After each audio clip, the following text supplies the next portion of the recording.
I'm ready. After the hearing, my son, his wife, and their 3 lawyers managed to take everything from me. I remember every word Robert told me that day, standing in front of the judge with that cold stare I didn't know. "You don't deserve anything, you selfish old woman." He said it in a low, calculated voice, as if he had been rehearsing that phrase for months.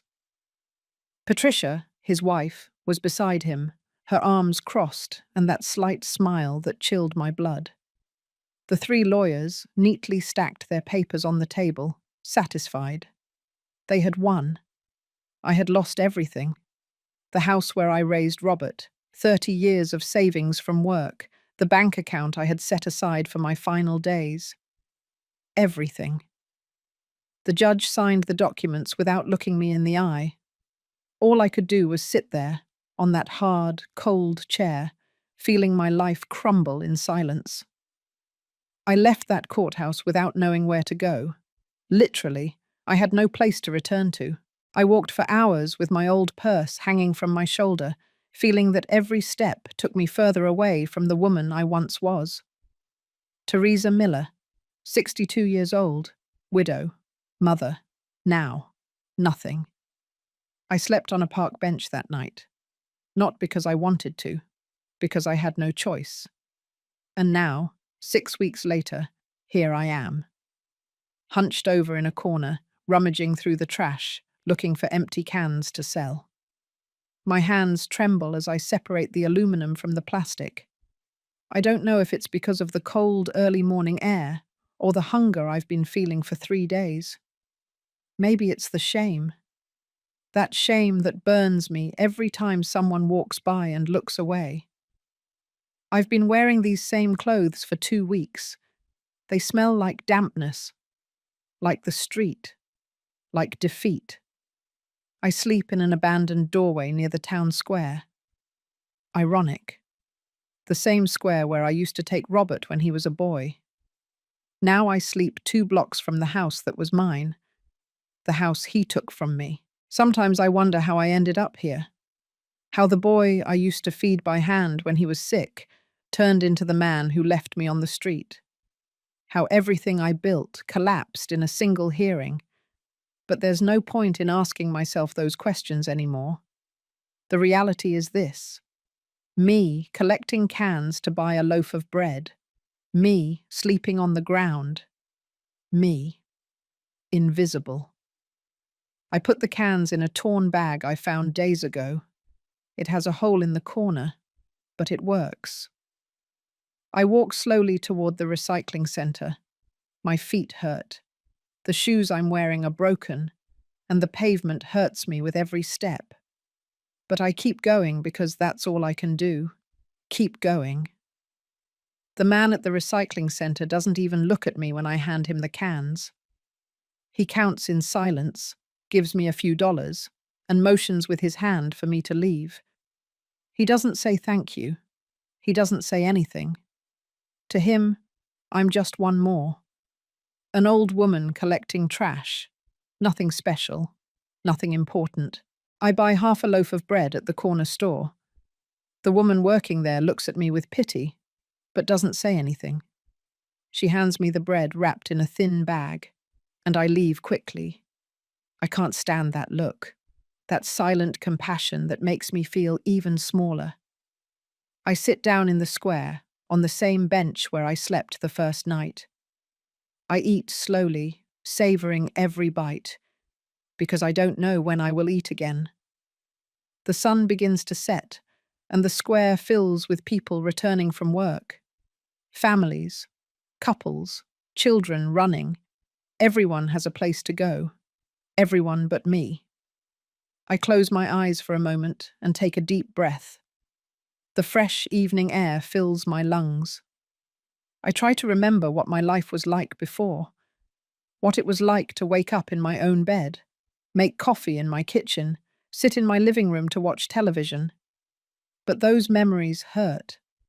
They hurt because they are no longer mine. Robert kept all of that.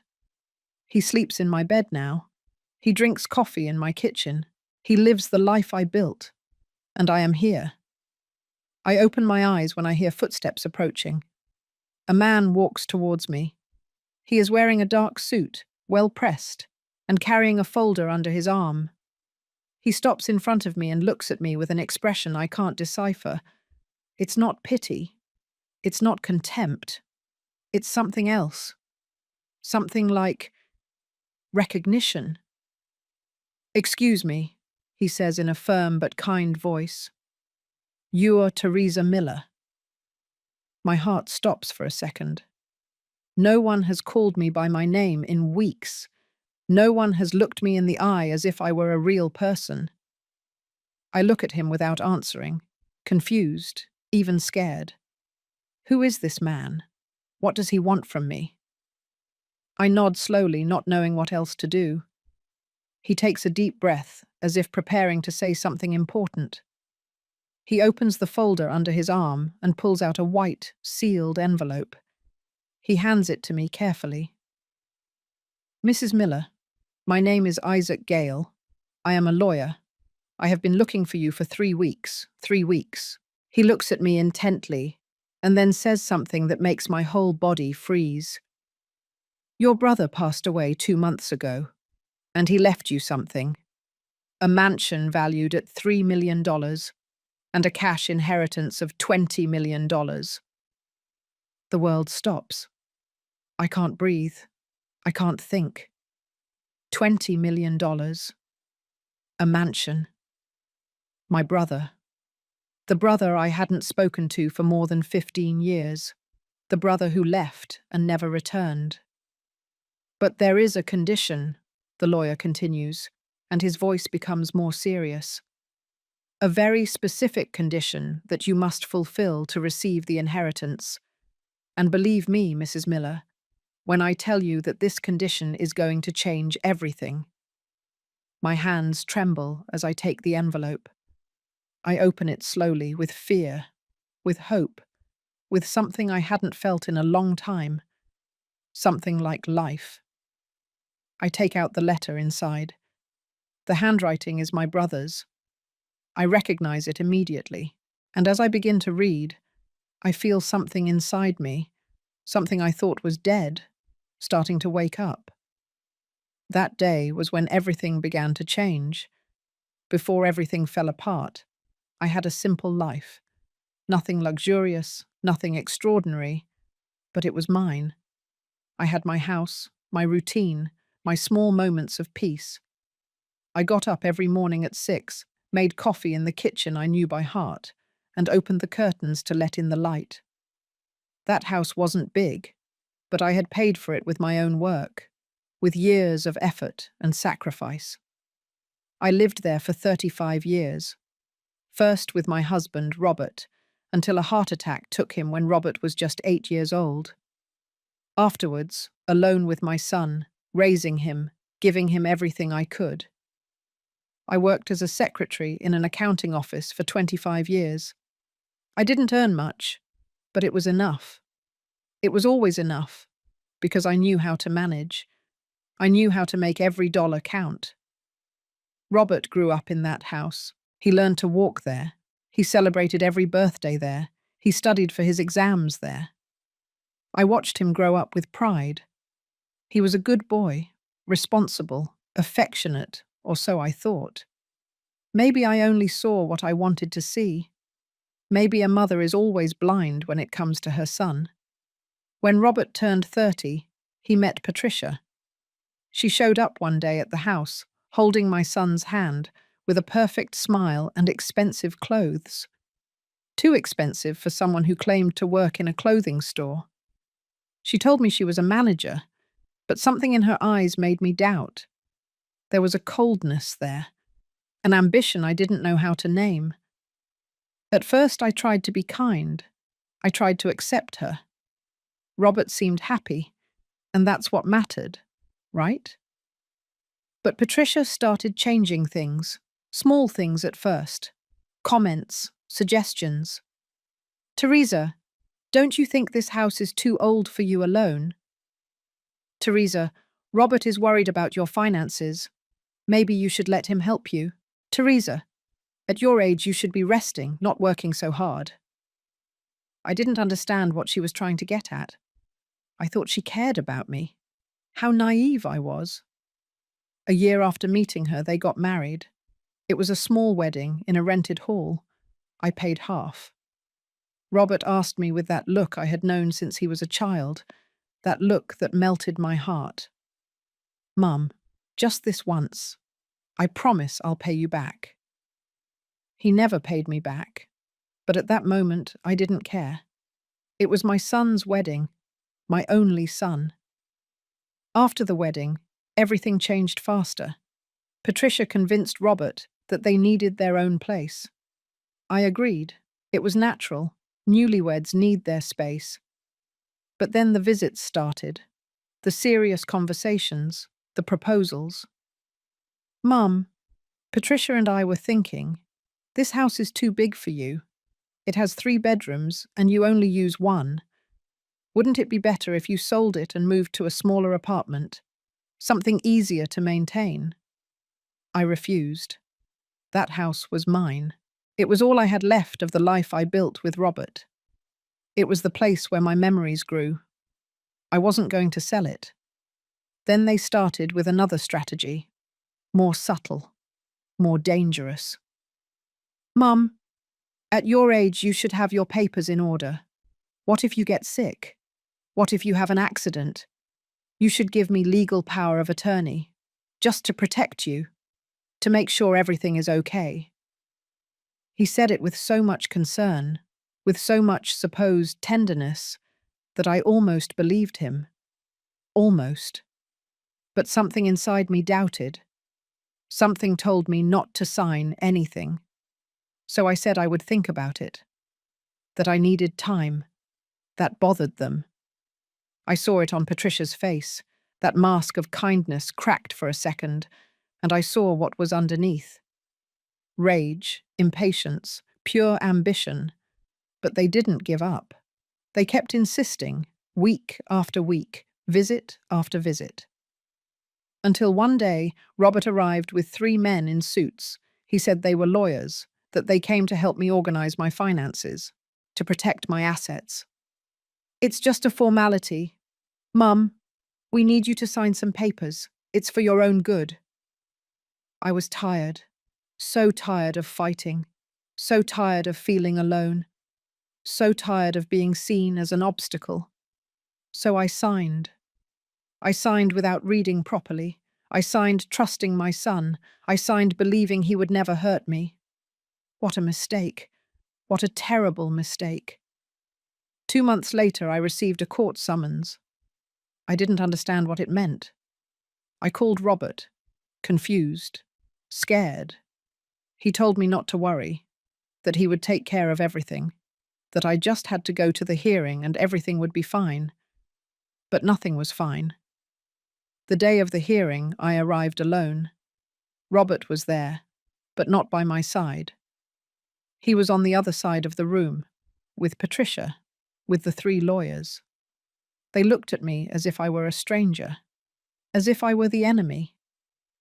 The judge read the documents. He spoke of mental incompetence, of inability to manage my own finances, of clauses I had supposedly agreed to, clauses that transferred everything to Robert, my house, my savings, everything.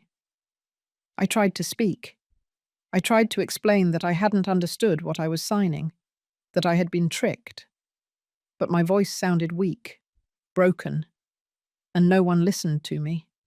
No one believed me. The judge passed sentence. Everything passed to Robert Miller's name. I had 2 weeks to vacate the house, 2 weeks to disappear from my own life. I looked at my son, searching for something, some trace of the boy I raised, some sign of remorse, of doubt, of humanity. But all I found was that cold stare. Empty. And then he said it, in a low, clear voice.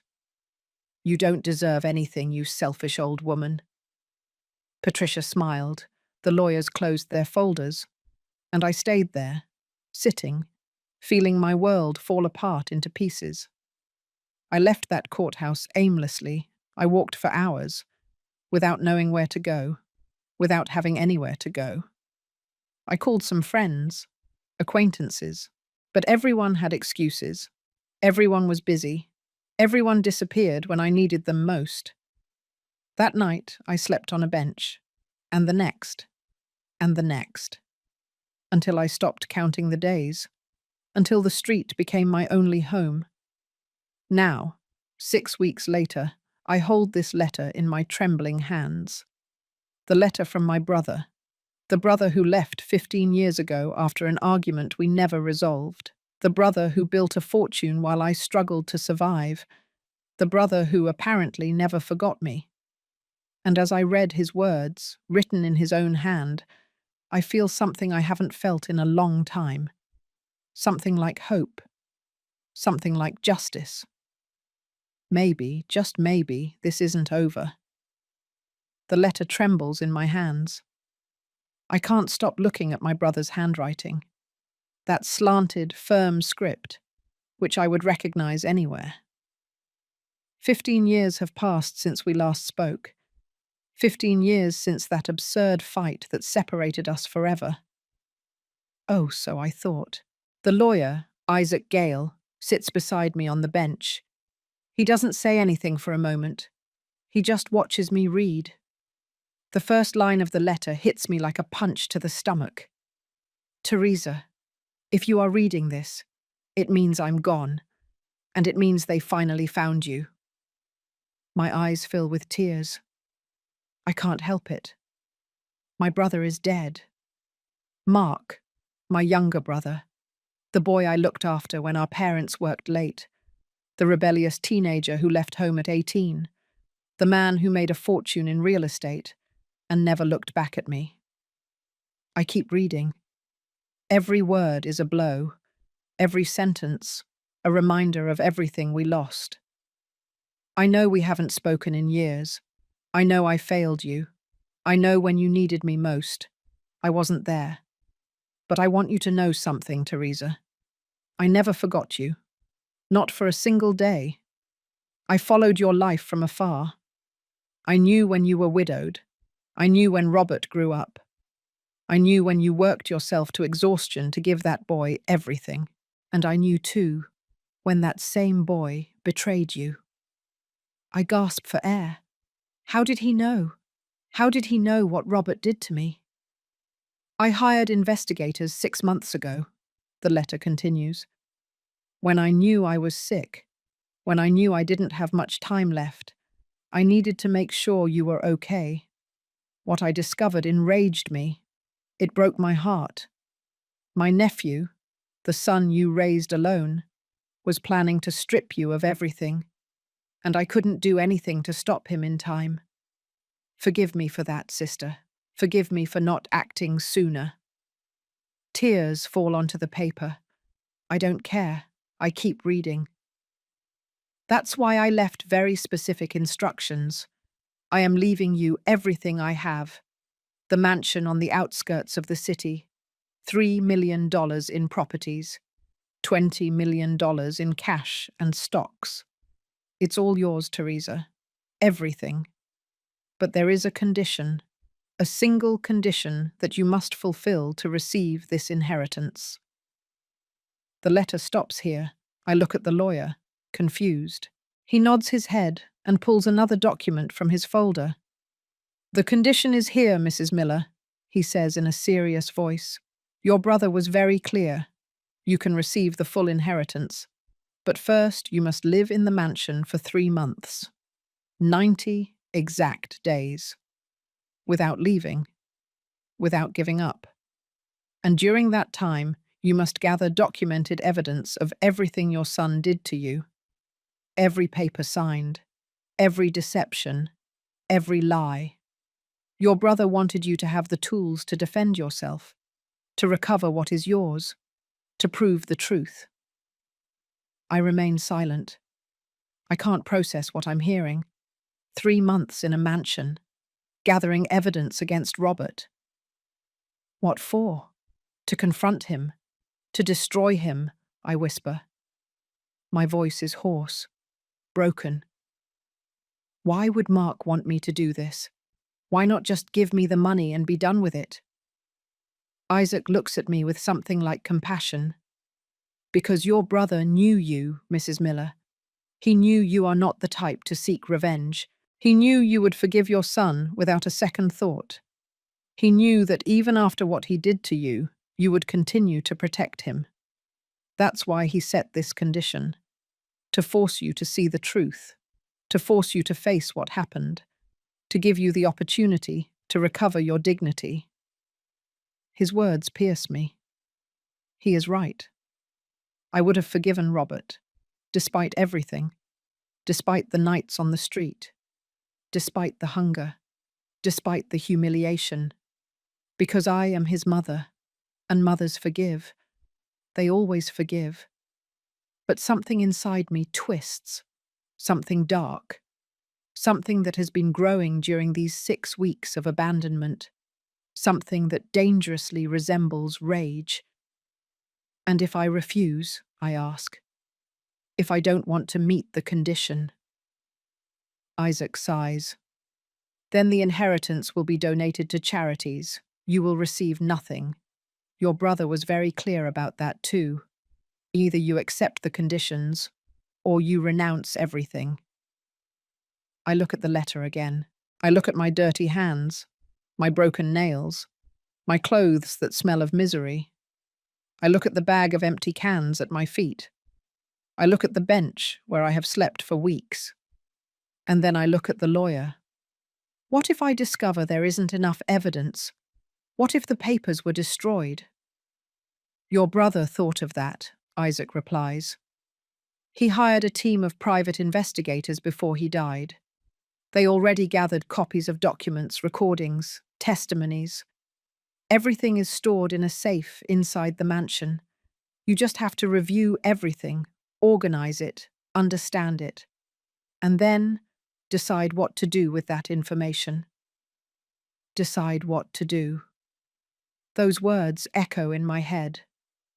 Mark is giving me an option, an opportunity, not just to get money back, not just to have a roof over my head.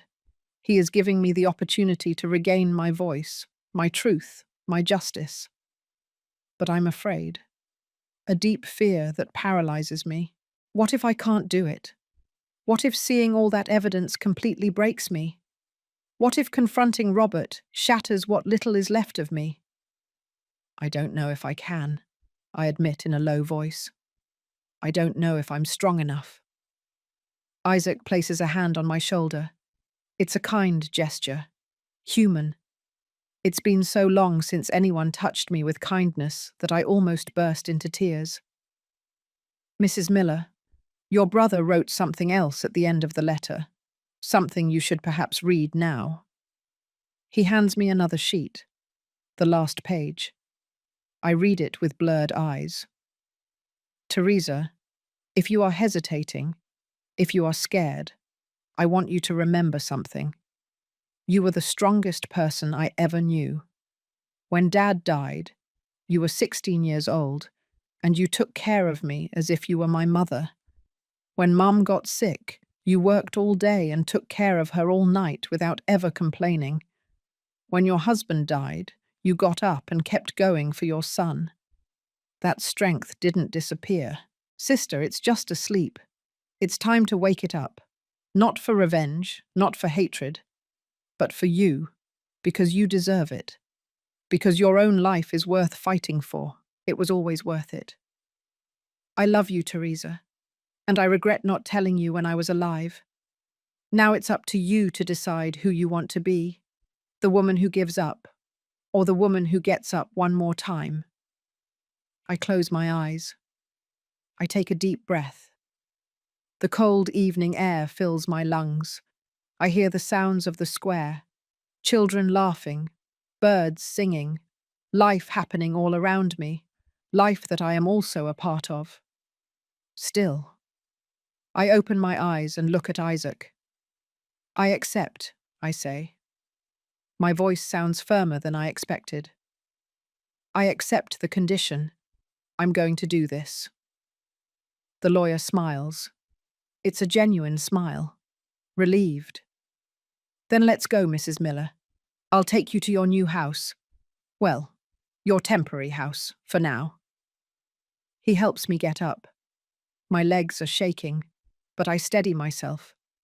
I pick up my bag of cans. Isaac looks at me strangely. Can't you leave that here, Mom? No, I reply. This reminds me where I came from, what I survived. I'm going to keep it. We walk toward a black car parked nearby. It is elegant, clean, the complete opposite of me. But when Isaac opens the door, he doesn't hesitate. He doesn't look at me with contempt. He just waits for me to get in. I sit down in the back seat.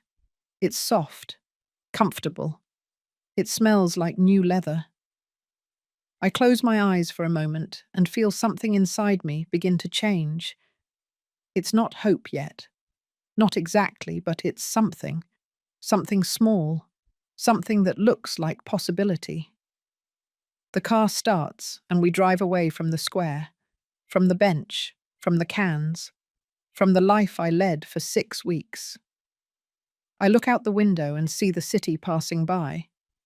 The streets I walked looking for food, the corners where I slept, the places where I was invisible. I didn't know that decision was going to change everything, I whisper to myself. But deep down, I think I did know. The car drives on streets I don't recognize. We leave behind the city centre, the old buildings, the cracked sidewalks where I spent the last weeks of my life. Now the landscape changes. The houses are bigger, the gardens greener, the gates taller. This is another world, a world I never belonged to. Isaac drives in silence. Occasionally he looks at me in the rearview mirror, as if making sure I'm still there, that I haven't disappeared. I look out the window, feeling my heart beat faster and faster. I'm nervous, scared. I don't know what to expect. After half an hour, the car turns onto a private road. There is a black iron gate with a security system.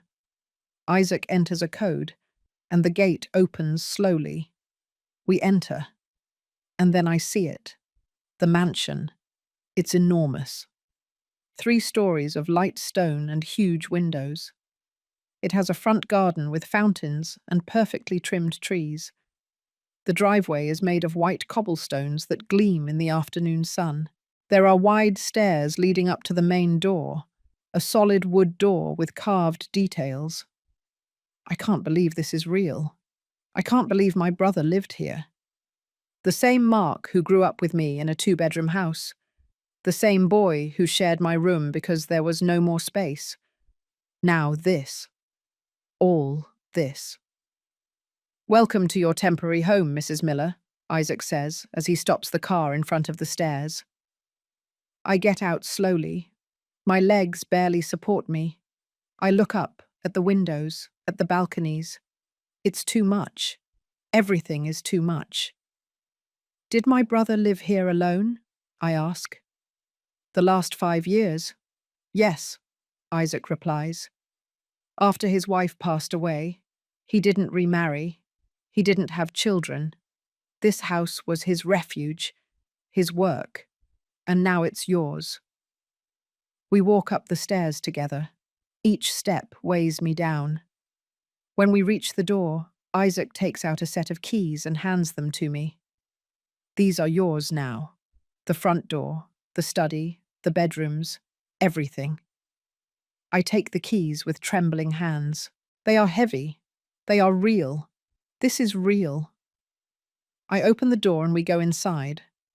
The interior is even more impressive. The foyer is spacious, with marble floors and a curved staircase leading up to the 2nd floor. There are paintings on the walls, crystal lamps hanging from the ceiling, elegant furniture. Everything is impeccable, clean, as if someone still lived here. There is an employee who comes twice a week to clean, Isaac explains. She will continue to come during the 3 months. There is also a gardener and a cook who can come if you request it. Everything is paid for. Everything is arranged. You just have to stay here and fulfill the condition. He shows me around the house. We pass through the main living room, enormous, with leather sofas and a stone fireplace. Then the kitchen, modern, with appliances that look like they came out of a magazine. The dining room, with a table for 12 people. The library, full of books from floor to ceiling. Your brother's study is on the second floor, Isaac says as we go up the stairs. That's where the safe is. That's where you'll find everything you need. My heart beats faster with every step. We reach a long hallway with several doors. Isaac opens one at the end. It's a spacious study with windows overlooking the backyard. There is a dark wood desk, shelves with organized documents, and on the back wall, a built-in safe. The combination is in this envelope, Isaac says, handing me another sealed envelope. Inside, you will find everything the investigators gathered. Documents, recordings, photographs. Everything you need to understand what really happened. To understand how your son planned all this. I take the envelope, but don't open it. Not yet. I'm not ready. When do I have to start? I ask. Whenever you want. You have 3 full months, 90 days starting tomorrow. You can take all the time you need to review everything, to process it, to decide what to do next. I nod in silence. Isaac looks at me with something like concern. Mrs. Miller, there is something else I need to tell you. What is it? Your son already knows about the inheritance. The world stops. My blood freezes. What? Robert Miller filed a lawsuit 3 days ago trying to annul the will. He alleges that your brother was mentally incapacitated when he wrote it, that he was manipulated, that the inheritance should pass to the nearest living relatives. That is, to him as his nephew. I can't breathe. Of course. Of course Robert would do this. Of course he would try to take this from me too. And can he do it? I ask with a trembling voice. Can he take the inheritance from me? No, Isaac replies firmly. Your brother's will is solid. It was made with 3 lawyers present. There are medical evaluations that prove Mark was completely lucid. And there are specific clauses that protect the inheritance against this type of lawsuit. But that doesn't mean your son won't try. In fact, we will probably see him here soon. My legs give way. I have to sit down. I slump into the desk chair and close my eyes. I can't do this, I whisper. I can't face him. I can't see him again. Yes, you can, Isaac says in a soft but firm voice. And you will. Because this time you are not alone. This time you have resources. You have legal support. You have the truth on your side. And you have something your son will never have. What is it? Integrity. I open my eyes and look at him. He holds my gaze. Your brother told me a lot about you before he died, Mrs. Miller. He told me you were the most honest person he had ever met, that you never took shortcuts, that you always did the right thing, even when it cost you dearly. That's why he trusted you. That's why he left you all this, because he knew you would use it well, that you wouldn't be corrupted, that you would still be who you are. His words hit me deeply. I feel the tears threaten to come out again, but I hold them back. I have cried enough. It's time to be strong. What do I have to do now? I ask. Rest today. Take a shower. Eat something. Sleep in a real bed. Tomorrow you can start reviewing the documents. I will return the day after tomorrow to see how everything is going. Meanwhile, here is my card. You can call me any time if you need anything. Anything at all. He hands me his card. I take it and put it in my pocket. Isaac says goodbye with a handshake and leaves. I hear his footsteps descending the stairs. I hear the front door close. I hear the car driving away. And then I am alone. Alone in this huge house. Alone with my thoughts. Alone with this opportunity that I still don't know if I deserve. I get up slowly and walk around the study. I touch the books on the shelves. I look at the photographs on the walls. There is one of Mark when he was young, smiling. He looks so much like the boy I remember. And there is another of the two of us, together, when we were teenagers. I didn't remember that photo existing. We look happy, united. We were family. What happened? How did we drift so far apart? I sit down at the desk again and look at the safe. Everything is there. All the truth about what Robert did to me. All the evidence I need. I just have to open that envelope, dial the combination, see what's inside. But I can't. Not yet. First, I need to recover. I need to feel human again.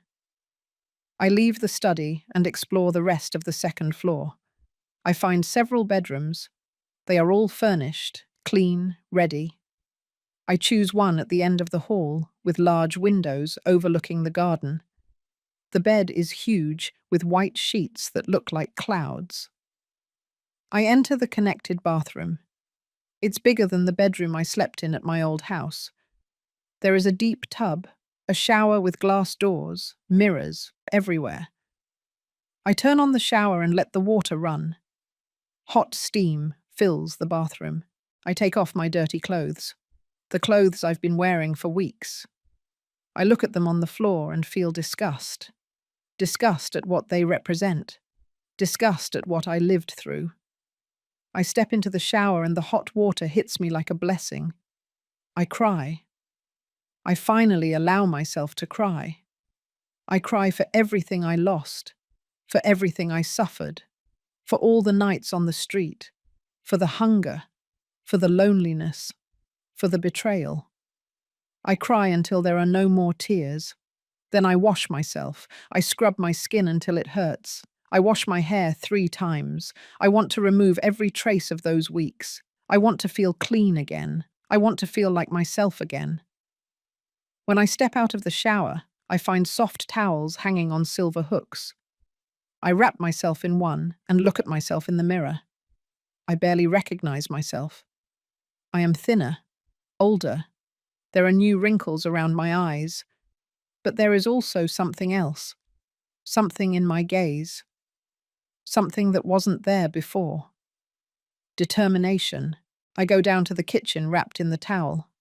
I open the refrigerator and find food. Fresh bread, cheese, fruit, ham. My stomach growls loudly. I make a huge sandwich and eat it standing right there, without sitting down, almost without chewing. It is delicious. It is the best thing I have ever eaten in my life. Then I go back upstairs and get into bed. The sheets are soft. The mattress is firm but comfortable. I close my eyes, and for the first time in 6 weeks, I really sleep. I sleep without fear, without cold, without hunger. I sleep like a person. And when I wake up, hours later, with the moonlight coming through the window, I know what I have to do. I know that tomorrow I am going to open that safe. I am going to see what's inside. I am going to face the truth, because my brother was right. It is time to wake up that strength that is asleep inside me. It is time to fight for my life.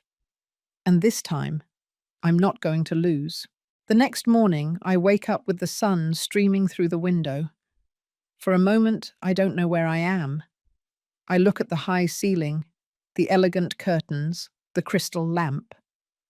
Then I remember. The mansion, the inheritance. My brother, everything is real. I get up slowly. My body still aches, but it's a different kind of pain. It's not the pain of sleeping on the ground. It's the pain of a body that is healing. I go down to the kitchen and make coffee. The aroma fills the house, and for a moment I feel at peace.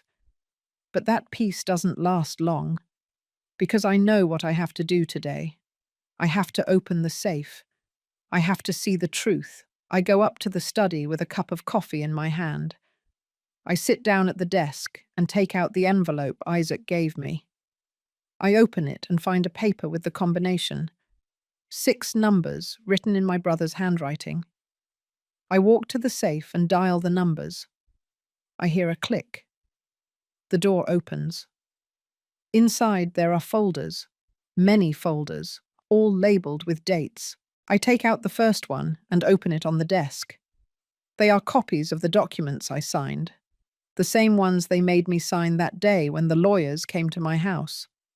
I read slowly, and then I see it. The hidden clauses, the fine print. Everything I didn't read, everything I didn't understand. It's all there, in black and white. I signed the transfer of my house. I signed the access to my bank accounts. I signed my own destruction. But it wasn't my fault. The words were written in a confusing way. The legal terms were impossible to understand. They tricked me. They manipulated me. And I, trusting my son, fell into the trap. I open the second folder. They are photographs. Robert meeting with the lawyers months before the hearing. Robert and Patricia in an expensive restaurant, celebrating. The date of the photo is 2 days after I signed the papers. They are smiling, toasting with wine glasses, celebrating my downfall. My hands are shaking. I keep looking. There's more. Audio recordings on a small device. I connect it to the desk computer and listen. It's Robert's voice talking on the phone with one of the lawyers. It has to look legal. My mother can't suspect anything. I need the documents to be confusing but valid. She will sign. She always does what I ask. The voice pierces me. It's my son planning this. My son talking about me as if I were an obstacle, as if I were a problem to solve. There are more recordings. In one of them I hear Patricia. That old woman has too much for someone who doesn't do anything. That house should be ours. That money should be ours. It's about time she understands that her time is over. I close my eyes. I take a deep breath. The pain is physical. It's as if I were being stabbed in the chest over and over again. I keep reviewing folders. There are reports from the private investigators, details of how Robert looked for unscrupulous lawyers, how he paid for false evaluations about my supposed mental incapacity, how he bribed witnesses to say that I was confused, that I forgot things, that I couldn't take care of myself. Everything was planned, every detail, every step, for months, maybe years. My son studied how to destroy me, and he succeeded. I get up from the desk and walk to the window. I look at the garden, the trees, the blue sky. I need air. I need space. I need to process this.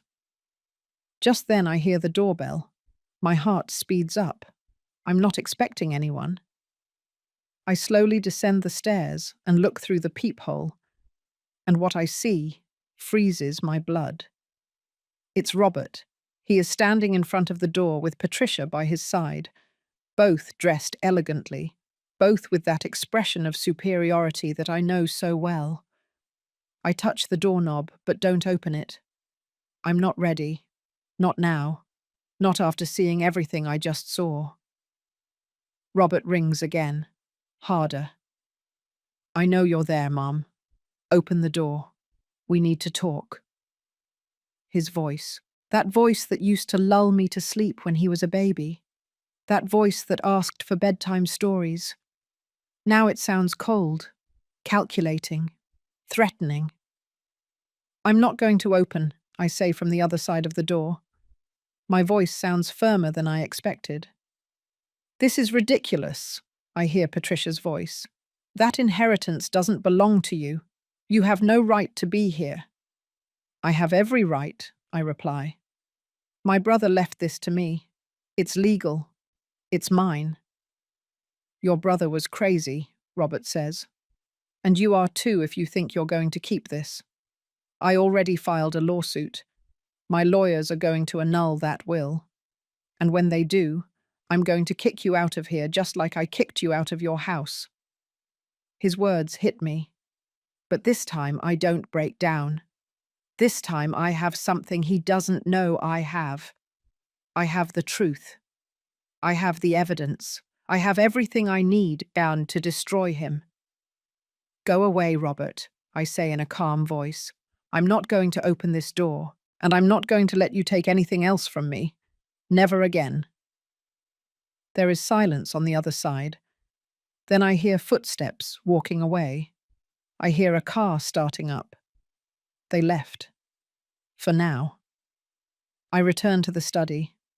I sit down at the desk and look at all the open folders, all the evidence scattered, all the documented venom, and I feel something new growing inside me. It's not hatred, not exactly, it's clarity, it's understanding. It's the certainty that I have to do something. I can't stay silent. Not this time. I spend the rest of the day organizing everything. I make copies. I mark important pages.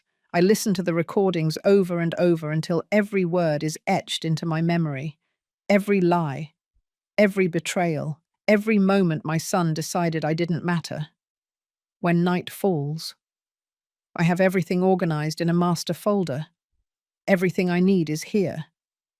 Now all that's left is to decide what to do with this, how to use this information, whether to seek revenge or seek justice, whether to destroy my son or simply protect myself. I sit in bed that night, exhausted, but strangely calm. I look out the window at the stars, and I think of my brother, of Mark, of how he knew exactly what I needed. Not just money, not just a house.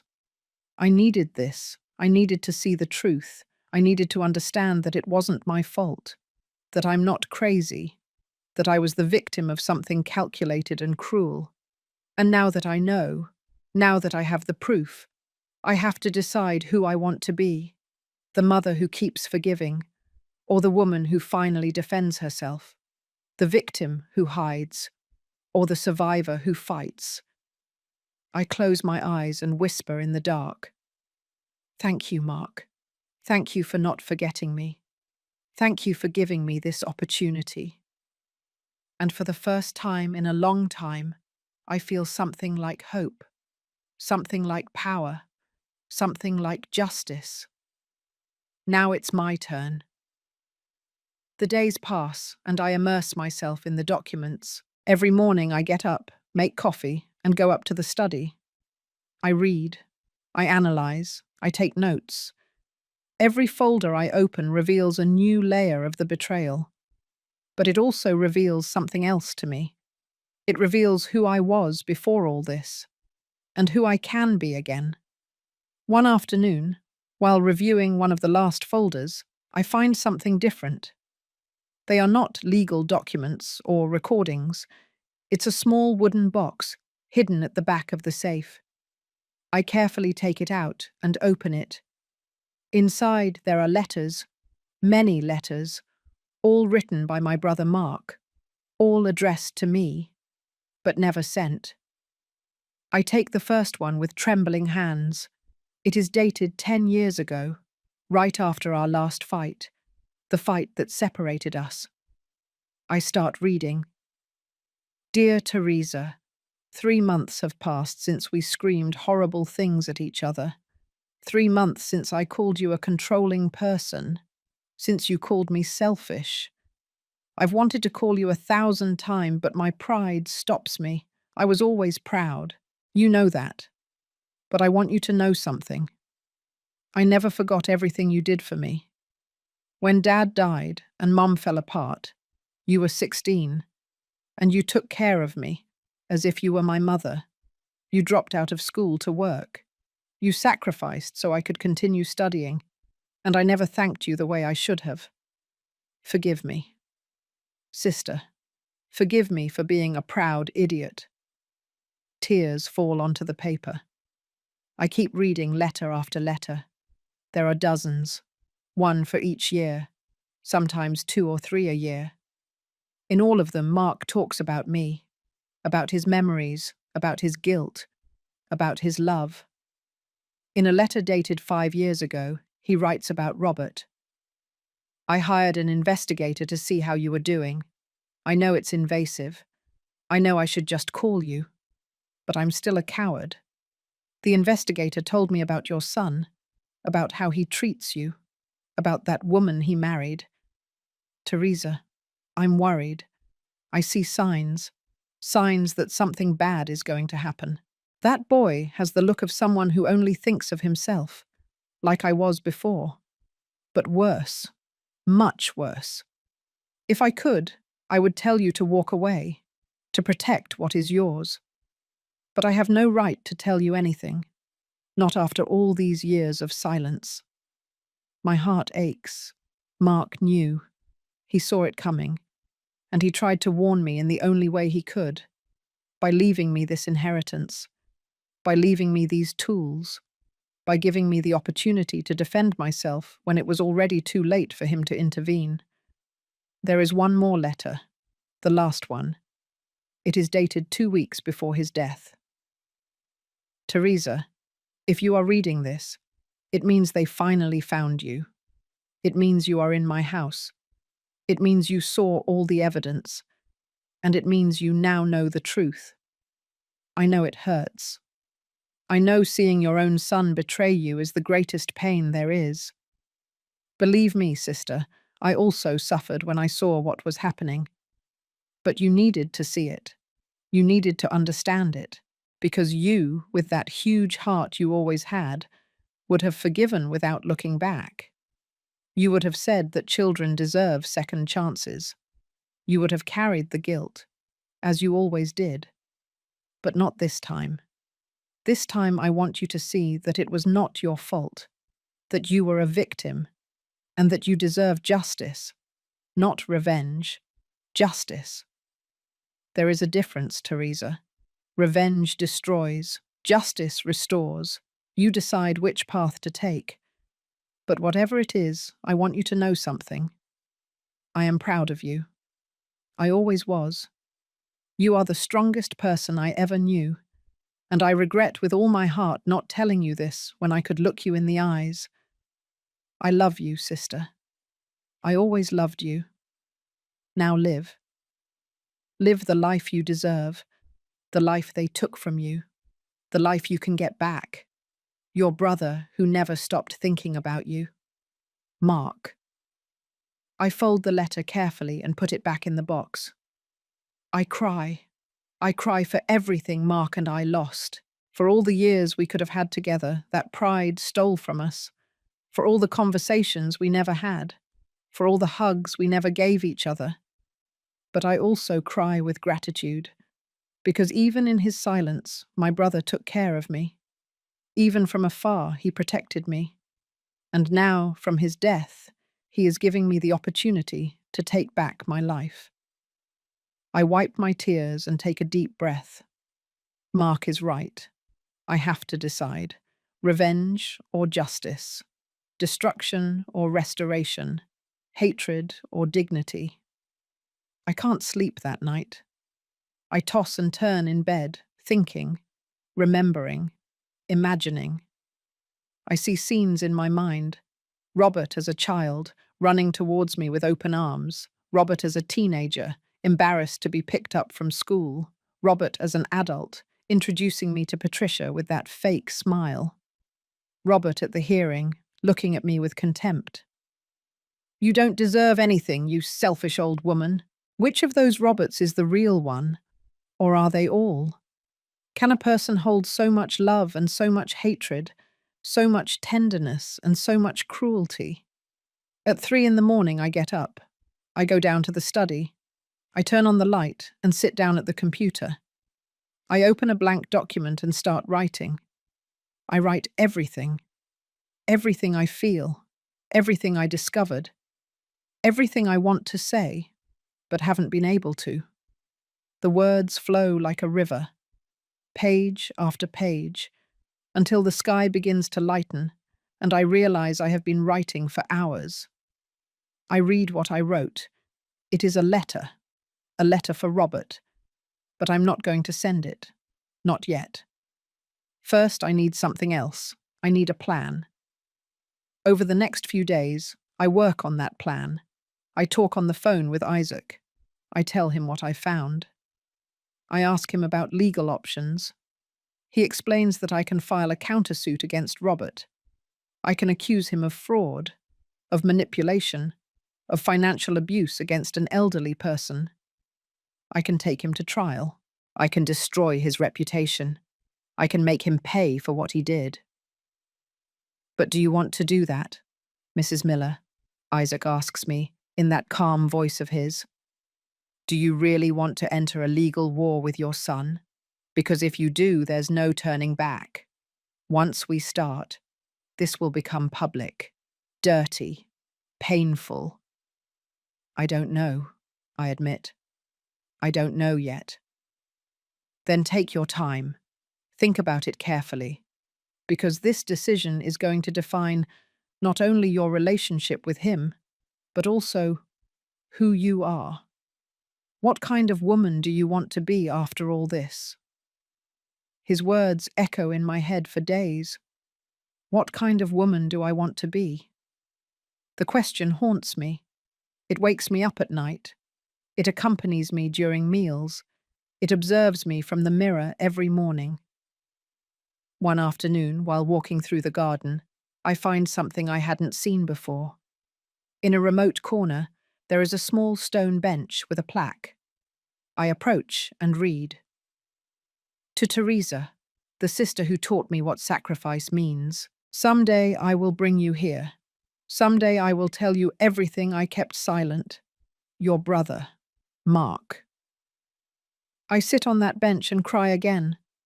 But this time they are not tears of sadness. They are tears of understanding. Mark built this for me. This place, this opportunity, this moment. He knew that one day I would be here, sitting on this bench, making this decision. And then I understand. I understand what I have to do. It's not about revenge. It's not about destroying Robert. It's about regaining my voice, my truth, my dignity. It's about setting boundaries, about saying enough, about demonstrating that what they did to me was not okay, and that I matter. I always mattered. I return to the study with a new clarity. I open the folders again. But this time, I don't look at them with pain. I look at them with purpose. I organize everything meticulously. I prepare copies. I mark important dates. I underline key phrases. I create a complete file. Professional, irrefutable. I call Isaac. I'm ready, I tell him. I want to do this right. I want to confront Robert, but not with shouting, not with violence. I want to do it in a way that he understands exactly what he did. I want him to see the evidence. I want him to know that I know. And then I want to give him an option. What kind of option? Isaac asks. The option to do the right thing, to admit what he did, to apologize. Not because I forgive him, but because it's what he must do. And if he doesn't, then yes. Then we go to trial. Then I let justice decide. Isaac is silent for a moment. Then he says, "That is the wisest approach I have heard in years, Mrs. Miller. Your brother would be proud." I hope so, I reply. I hope I'm doing the right thing. You are doing it, he assures me. You are definitely doing it. I hang up the phone and look out the window. The sun sets behind the trees. The garden is tinged with orange and gold. It's beautiful. And for the first time in a long time, I feel beautiful too. Not on the outside, on the inside, where it really matters. Tomorrow the next phase will begin. Tomorrow I will invite Robert to a formal meeting. Here, in this house. With witnesses. With lawyers. with all the cards on the table. And I'm going to show him who I really am. Not the selfish old woman he thinks, not the weak victim he left on the street, but Teresa Miller, the woman who survived, the woman who got up, the woman who is no longer afraid. Now it is my turn to speak. And this time, the world is going to listen. The meeting is scheduled for 10 o'clock in the morning. Isaac arrived early to help me prepare everything. We organized the main dining room like a boardroom. The long wooden table is covered with folders. Documents organized in perfect piles. Each piece of evidence has its place. Every proof is marked. Everything is ready. I hired a public notary to be present. There is also another lawyer, a woman named Clara Daniels, whom Isaac recommended. She is a specialist in financial fraud and elder abuse. Her mere presence gives weight to this meeting. This is not a casual family gathering. It is a formal proceeding. Official. Serious. I put on a simple but elegant dress that I found in the closet of one of the rooms. It must have belonged to Mark's wife. It fits me well. I carefully comb my hair. I look at myself in the mirror and barely recognize myself. Only 2 weeks have passed since I arrived here, but I look like a different person. I no longer have that lost look.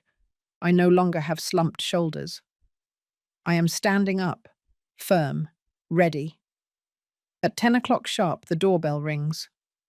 My heart is pounding, but it's not fear. It's anticipation. Isaac opens the door. Robert enters first, followed by Patricia and 2 of his lawyers. I recognize them. They are the same ones who were at the hearing, the same ones who took everything from me. Robert looks at me with a mixture of surprise and contempt. "I see you've settled in nicely in your new palace," he says sarcastically, "enjoying money that doesn't belong to you." I don't answer. I just look at him. Calm. Serene. Isaac guides them to the dining room. He points them to the chairs on one side of the table. We sit on the other side. The division is clear. Them against me. But this time, I am not alone. "Thank you for coming," I say in a firm voice. "I know you tried to annul my brother's will. I know you believe this inheritance should be yours. That's why I asked you to come, to show you something." "I don't need to see anything," Robert interrupts. "My lawyers already have everything they need to prove that will is not valid. You don't deserve any of this." "Robert," I say his name with a calm that surprises even me. "I'm going to ask you to shut up and listen. For once in your life, you are going to listen to what I have to say." Patricia laughs. "Who do you think you are to talk to us like that? You're an old woman who was living on the street 2 weeks ago." "You're right," I reply, looking directly at her. "I was living on the street, because your husband left me there. But today we are going to talk about how I got to that point, and who is really responsible." Isaac opens the first folder. He takes out copies of the documents I signed and places them in front of Robert.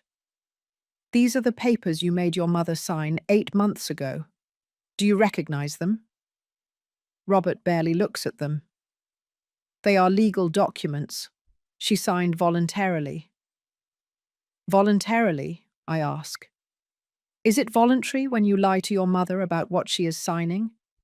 When you use confusing terms and hidden clauses? When you hire unscrupulous lawyers to draft documents designed to deceive?" "I didn't deceive anyone," Robert says, raising his voice. "You were confused. I was just trying to help you." Clara Daniels, the lawyer, speaks for the first time. Her voice is cold as ice. "Mr. Miller, we have evidence that you planned this fraud for months. Recordings of conversations with your lawyers where you discuss how to manipulate your mother. Photographs of you celebrating 2 days after she signed the papers. Financial reports showing that you urgently needed money because you had gambling debts of over $200,000. Silence falls on the table like a stone. Robert pales. Patricia stops smiling. One of his lawyers coughs uncomfortably. That, that is not true, Robert stutters. Isaac presses play on a recorder. Robert's voice fills the room. It has to look legal. My mother can't suspect anything. I need the documents to be confusing but valid. She will sign. She always does what I ask. Robert stands up abruptly. Where did you get that? This is an invasion of privacy. It's illegal. It is completely legal, Clara Daniels replies. Your uncle hired private investigators. Everything they collected was obtained legally. And there is more. Much more. I take out another folder. My hand doesn't tremble. I open it and show the photographs. Robert and his lawyers in secret meetings. Robert receiving cash from a loan shark. Robert in a casino, losing thousands of dollars. Patricia buying designer clothes with my money. Patricia in a very expensive spa. Patricia showing off on social media while I was sleeping on the street. You had debts, I say, looking my son in the eye. Big debts, dangerous debts. And you decided the solution was to steal everything I had. My house, my savings, my dignity. You left me on the street. Robert, your own mother, the woman who gave you life, who raised you alone, who worked until exhaustion so you would have everything. And you left me picking up cans from the trash. I didn't, Robert says. I didn't want you to come to that. His voice sounds different now, smaller. I thought you would go with a friend. I thought you would find something. You thought, I repeat. My voice breaks for the first time. You didn't think anything, Robert. You didn't care about me. You just wanted the money. And when you saw me at the hearing, when the judge passed the sentence, you looked at me like I was trash. You told me I didn't deserve anything, that I was a selfish old woman. Do you remember that? Robert doesn't answer. He looks down. His lawyers exchange nervous glances. Patricia has her arms crossed. But her expression is no longer one of arrogance. It is one of concern. I could destroy you with this, I continue. I could file a criminal lawsuit, fraud, financial abuse against an elderly person, forgery of documents, bribery of witnesses. The charges could give you between 5 and 10 years in prison, and Patricia would also be implicated.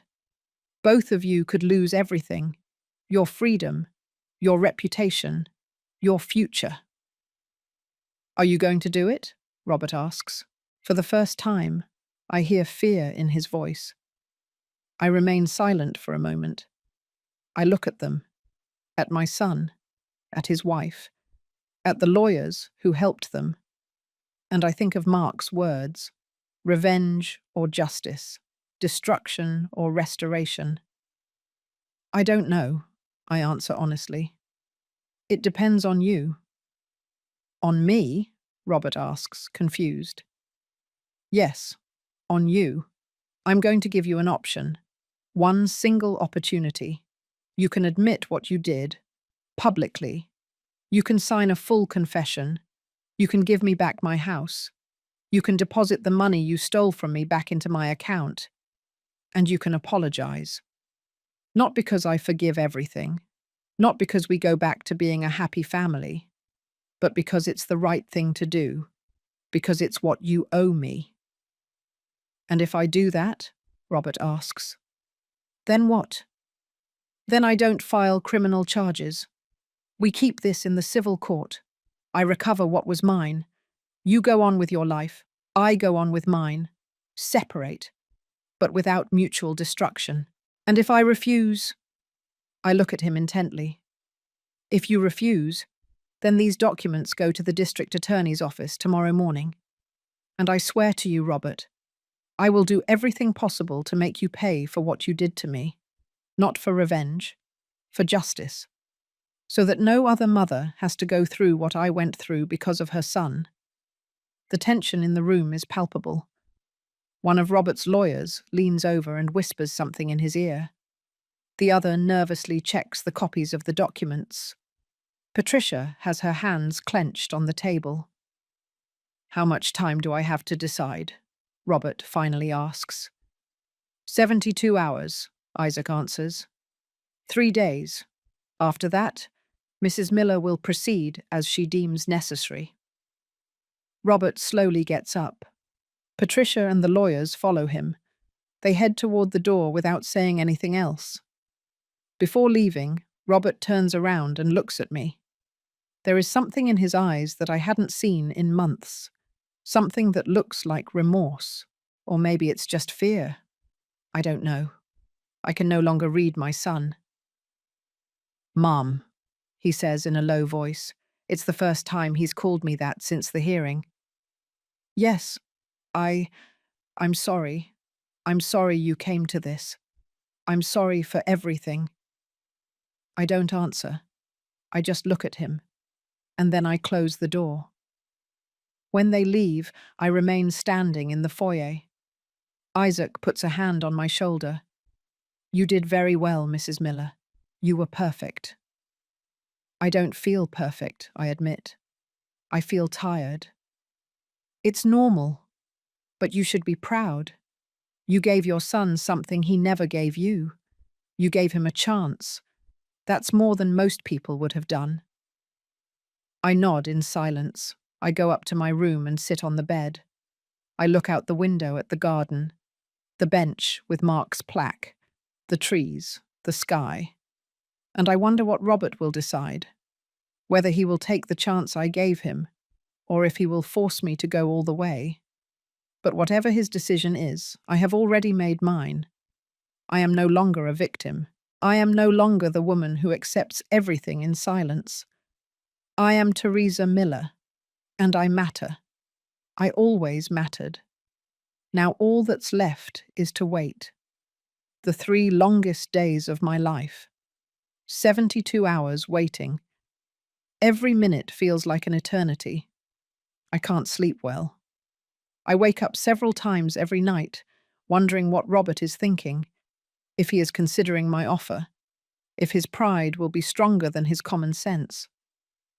Isaac calls me every day. "Any news?" he asks. "Not yet," I always answer. Robert's silence is deafening. I don't know if it's a good sign or a bad sign. I don't know if he is gathering courage to do the right thing or gathering more lawyers to fight. I spend the hours walking in the garden. I sit on the bench that Mark built for me. I read his letters over and over. I seek solace in his words, in his silent love, in his faith in me. He believed I could do this, that I could face Robert, that I could recover my dignity. I hope I don't let him down. On the morning of the 3rd day, I wake up with a knot in my stomach. Today is the deadline. If Robert doesn't respond before 6 o'clock in the afternoon, tomorrow morning Isaac will file the criminal charges. There is no turning back after that. Once the legal machinery starts, it won't stop. My son could go to prison. His life would be destroyed. And I will have to live with that decision for the rest of my days. Is this what I want? Am I really ready to go that far? I make coffee and sit in the kitchen. I look at the clock. 8 o'clock in the morning. 10 more hours. The phone is on the table. Silent, staring at me, accusing me, asking me if I have the courage. At 2 o'clock in the afternoon, the phone rings. It's Isaac. "Mrs. Miller, an email just arrived from your son's lawyer. He says Robert wants to meet with you. Alone. Without lawyers. Just the 2 of you." My heart stops. Alone. "Yes. He says he needs to talk to you, mother to son, before making a final decision." "What do you think?" I ask. Isaac hesitates for a moment. "I think it's risky, but I also think it could be good." Sometimes these things need to be resolved face to face, without intermediaries. If you feel comfortable, I would be in the house, in another room, in case you need me. That's fine, I reply after a silence. Tell him to come at 4 o'clock. The next 2 hours are torture. I change my clothes 3 times. I comb my hair. I look at myself in the mirror. I practice what I'm going to say. But all the words sound empty. What do I say to a son who betrayed me? What do I say to the boy I raised and who left me on the street? At 4 o'clock sharp, Robert arrives. This time he comes alone, without Patricia, without lawyers, just him. He looks different, tired, haggard, as if he hadn't slept for days either. Isaac lets him in and then retires to the study, leaving us alone in the living room. We sit on the sofas, facing each other. The silence is heavy, awkward. Neither of us knows how to start. Finally, Robert speaks. I don't know where to start, Mum. Start with the truth, I say simply. He nods. He takes a deep breath. And then everything comes out, like a river breaking a dam. You were right about everything. The debts, the casino, the loans. I was desperate. I had lost so much money, and the loan sharks started threatening me. They told me that if I didn't pay, they were going to hurt me. Hurt Patricia. I panicked. And then I thought of your house, your savings, and I thought you didn't need them as much as I did. I was living there, Robert. It was my home. I know now, but at that moment I only saw a solution to my problem. I didn't think about what would happen to you later. I didn't think you would end up on the street. I really thought you would find something, that someone would help you. No one helped me, I say in a broken voice. I called everyone I knew. Everyone had excuses. Everyone disappeared. I slept on benches. I ate from the garbage. I was cold. I was hungry. I was scared.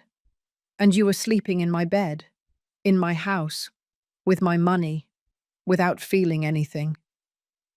I did feel things, Robert says. Tears begin to fall down his face. I felt everything, but I pushed it down. I told myself that you were fine, that you were strong, that you would survive. I lied to myself so I could sleep at night. And Patricia? Did she feel anything too? Robert looks down. Patricia, she was the one who had the original idea. When I told her about my debts, she was the one who suggested your house, your money. She was the one who found the lawyers, who planned everything. But I let her. I accepted. I signed the documents. I lied to you. The fault is mine, Mum. Not hers. Mine. Why did you say that to me at the hearing? I ask. The question that has tormented me for weeks. Why did you tell me I didn't deserve anything? That I was a selfish old woman? Robert covers his face with his hands. Because I needed to convince myself that I was doing the right thing. I needed to turn you into the enemy to justify what I was doing to you. If I saw you as a loving mother, as the woman who raised me, I couldn't go on. So I turned you into something else in my mind. Into someone bad. Into someone who deserved to suffer.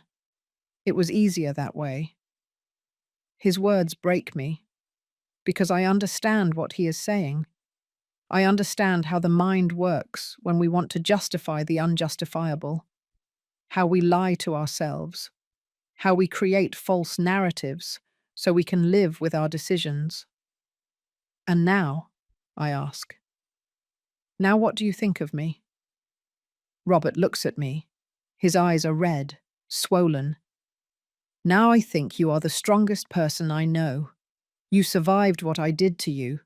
You got up. You found this inheritance. You confronted me with dignity, with proof, with calm. In your place, I would have wanted to kill myself.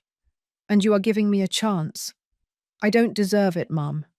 I don't deserve your compassion. It's not compassion, I reply. It's justice. There is a difference. Compassion forgives without consequences.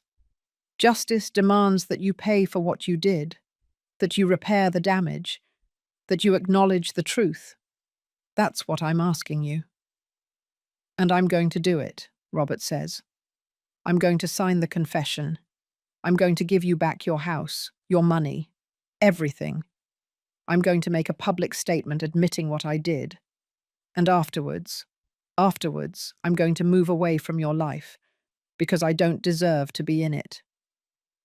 That part is not for you to decide, I say firmly. I will decide if I want you in my life or not, after you do what you must do, after you comply with justice. Then, maybe, with time, we can talk about forgiveness. But not now. Now I can only ask you to do the right thing. Robert nods. When do you want me to sign the papers? Tomorrow, at 10 o'clock in the morning. Here, with the notary present, with Isaac and Clara Daniels. Everything formal, everything documented. And then you are going to go to a bank with me, and you are going to transfer the money you stole from me. Every single cent. I will do it. I promise you, Mum. This time, I won't fail you. He gets up to leave. He walks toward the door. Before going out, he turns one last time. Mum. Yes. Do you think you can forgive me someday? I remain silent for a long moment. I think about everything that happened, about the nights on the street, about the hunger, about the humiliation, about the pain. But I also think about the boy he was, about the good times we had, about the son he could have been and who chose not to be. I don't know, Robert. Honestly, I don't know. But I can tell you this. If you keep your word, if you do the right thing, if you demonstrate with actions, not just words, that you have changed, then maybe, just maybe. But it's going to take time, a lot of time. He nods. I understand. Thank you, Mom, for giving me even a chance. And he leaves. I stay alone in the living room. Isaac comes out of the study. How do you feel? He asks. I don't know, I admit. Exhausted, sad, relieved, all at the same time. It's normal. You just did something extraordinary. You gave your son consequences, but also grace. That requires more strength than most people have. That night, I sleep better than I have in weeks, because I know I did the right thing. It wasn't easy. It wasn't perfect. But it was fair, and that's enough for now.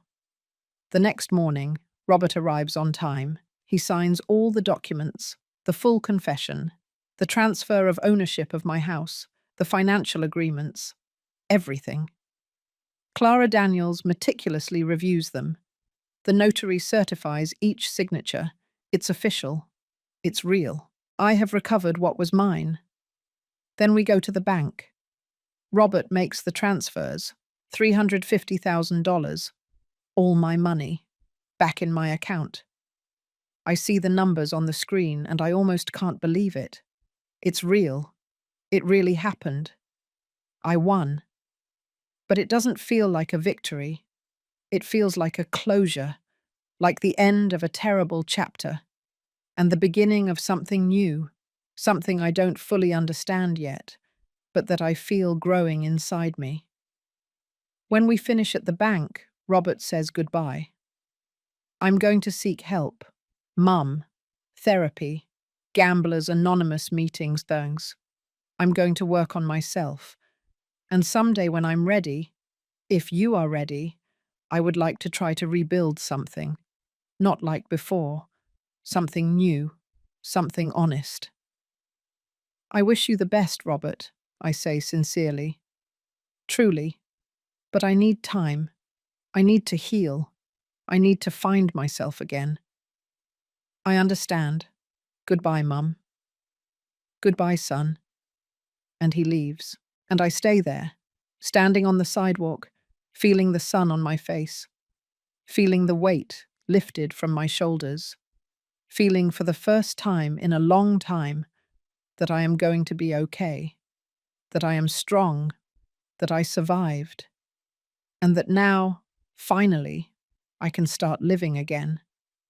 6 months have passed since that day at the bank. 6 months since Robert signed the documents and gave me back what was mine. 6 months since I recovered not only my house and my money, but something much more valuable: my dignity, my voice, my life. I decided not to go back to living in my old house. It has too many memories, too many shadows. Instead, I rented it to a young family with 2 children.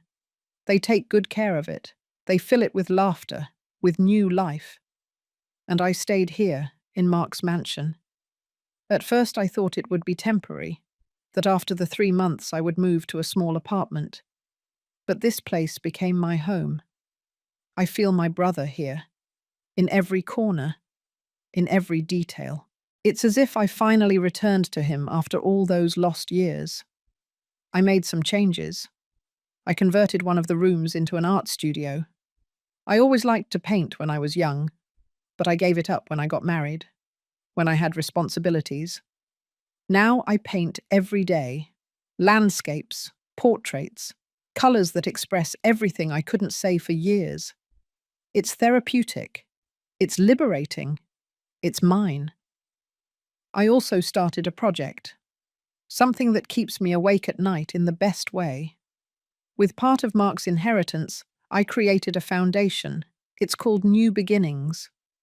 It is for elderly women who have been victims of financial abuse or family abandonment. I give them temporary shelter, free legal advice, emotional support. I help them recover what they lost, to find their strength, to get up like I got up. The first woman who arrived was named Wilma. She was 70 years old, and her daughter had left her in a horrible nursing home after selling her house. When I met her, I saw my own reflection. I saw the pain, the confusion, the shame of having trusted the wrong person. Now Wilma lives in a nice apartment that the foundation helped her get. She recovered her money with the help of our lawyers, and she is happy, really happy. There are others. Mary, whose son manipulated her into signing documents. Patricia, who was tricked by her son-in-law, each with her story, each with her scars, but all surviving, all fighting, all remembering that they matter. Sometimes I wonder what Mark would think of all this. I think he would be proud. I think that's why he left me this fortune, not just so I could live well, but so I could help others, so I could turn my pain into purpose, my tragedy into transformation. Robert and I haven't talked much. He sends me a message every month. He tells me how his therapy is going. He tells me he hasn't gambled in 6 months, that he is working a regular job, earning his own money, that he separated from Patricia. She couldn't accept life without luxury, without easy money, without shortcuts. She left, and maybe that was the best thing for him. I don't know if we will ever have a close relationship again. Part of me wants to try, the part that is still his mother, but another part knows that some things break in ways that cannot be completely repaired. They can only be rebuilt, and that takes time, patience, and the willingness of both sides. For now, I am at peace with the distance, with the space, with letting him make his way while I make mine. Yesterday I received something unexpected, a letter. It arrived by certified mail. When I opened it, I saw it was from a law firm I didn't know. I sat down on the garden bench, the one Mark built for me, and started reading. The letter said that Mark had left final instructions, a secret clause in his will that was only to be revealed 6 months after I took possession of the inheritance. If in those 6 months I had complied with the original condition, if I had used the evidence wisely, if I had found justice without destruction, then there was something more, something he wanted me to have.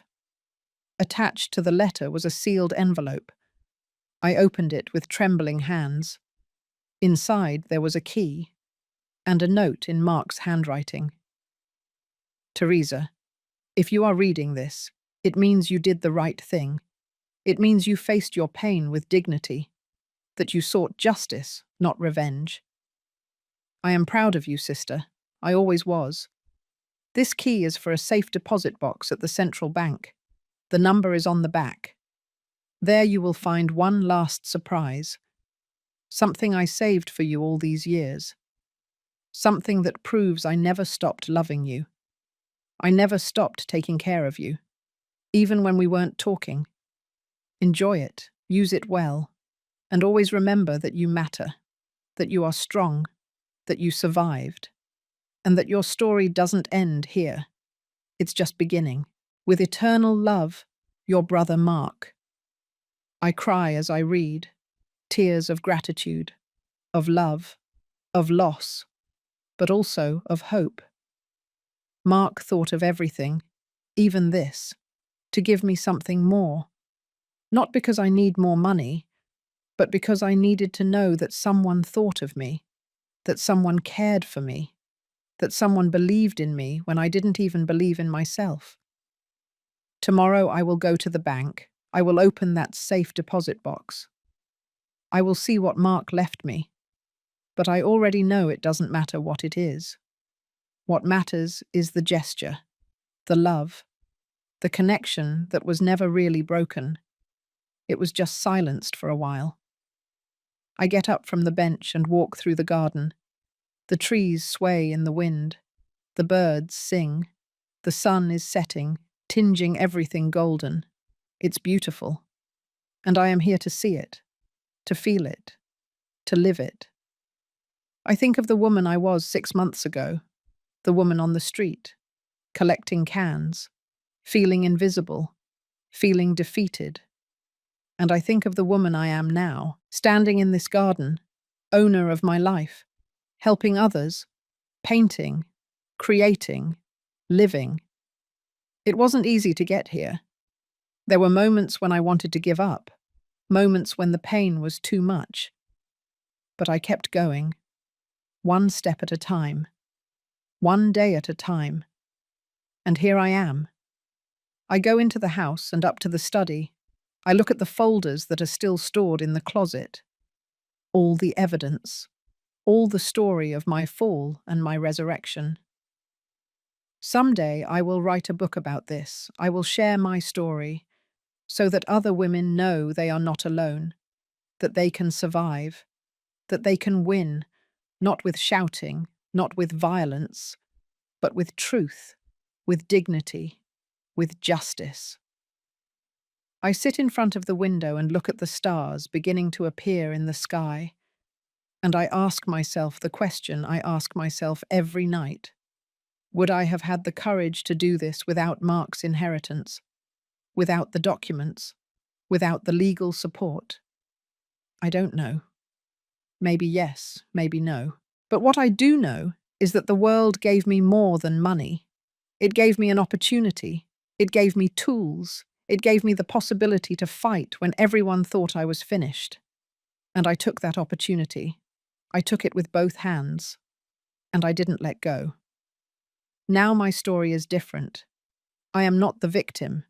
I am the survivor, the fighter, the woman who got up after hitting rock bottom, the woman who recovered her life, the woman who helps others recover theirs.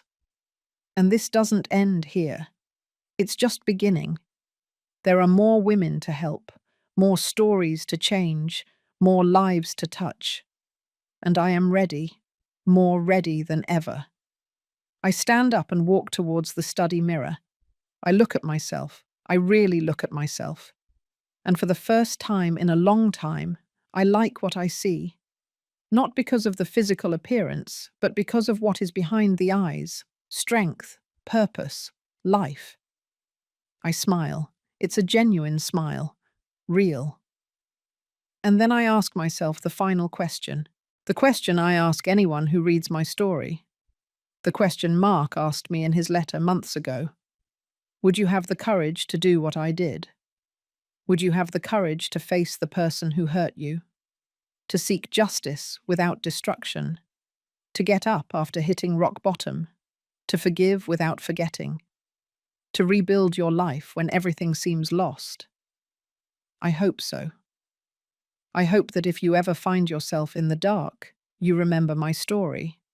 Remember that it is possible to get out, that it is possible to win, that you matter, you always mattered, and that it is never, ever too late to reclaim your life. It is never too late to be who you really are. It is never too late to start over.